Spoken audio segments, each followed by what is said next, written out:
Hello, woodworking enthusiasts. Tyson Gertner here, Timberland Creek Woodworking.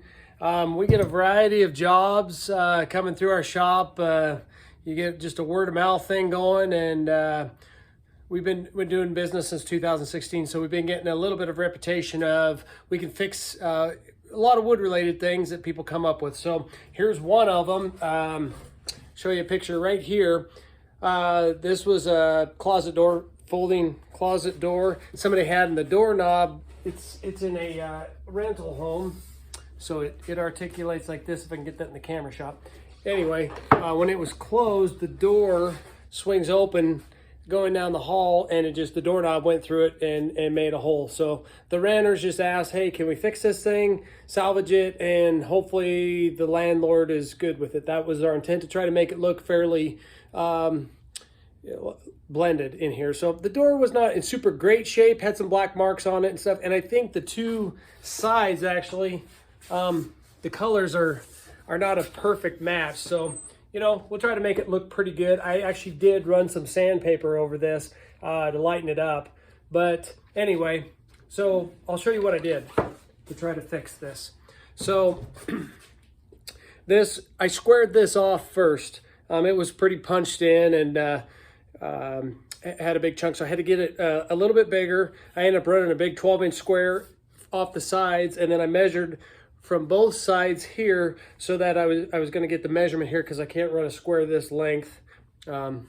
It's not real feasible, so I just ended up measuring from the side so that I had two marks, and then I made that. I ended up using a oscillating saw, which a lot of people have. That's what I use to cut it. This thing dances around a little bit, so you got to be careful because you can really screw this thing up. But I was careful with it, and then I ground it down.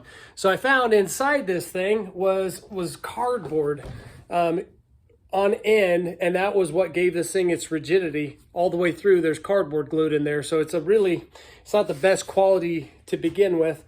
So I took that out in this section right here. Ended up cutting. I had some little pine leftover scrap pieces, and they were probably they were under a 1/2 inch thick, and I cut them a little bit wider than the hole, and I stuck them in there with a couple of pieces to shim it up, so it was tight against the bottom of this piece here. And then I ended up brad nailing it in there. I glued it and I brad nailed it in there.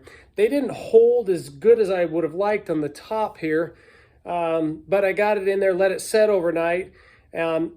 And I also cut this square piece out of 1/4 inch Baltic birch plywood, the piece, to try to match. So actually, you can't really see it on the camera, but there is a grain pattern here. The color is not a perfect match, but the grain actually flows. If you can see, there's a line in the grain. It actually flows.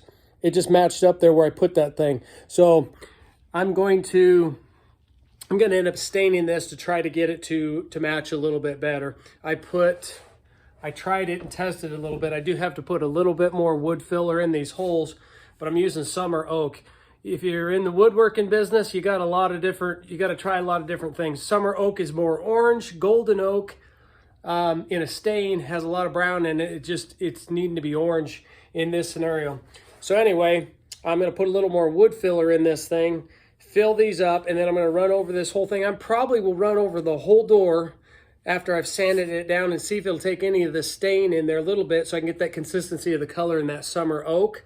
I'll let that dry, put a couple coats of that on, try to blend it as best I can, and then I'll put a polyurethane over the top. Not a high gloss. It will look noticeably different than the other one, but it's better than it was at the beginning. So we're achieving some results. I don't think the renters want me to do the other door, but we'll see what happens, how drastically different they look at the end. If need be, I can sand it down if it's a real noticeable deal. They're not going to match the other doors in the same closet. So anyway, that's the plan to proceed with. I'll get a little more wood filler in this, get it set up. We'll try to show you, see if I can show the final product on this. But the main thing is that this is really strong.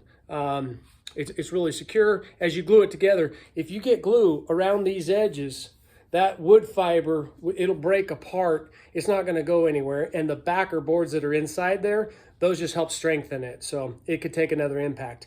You got to sand it very lightly, because you can get through the top of this 1/4 inch plywood, and you'll you'll get a little bit of red. I got just a little bit over here, not that much. I was using 400 grit sandpaper on this. Almost to the end. One other thing, this quarter-inch Baltic birch I thought would have been a match.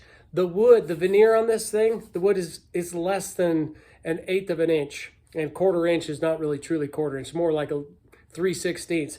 So I had to sand the back of it with an orbital sander to get it down to the point that it fit in there. I actually did some of the corners individually.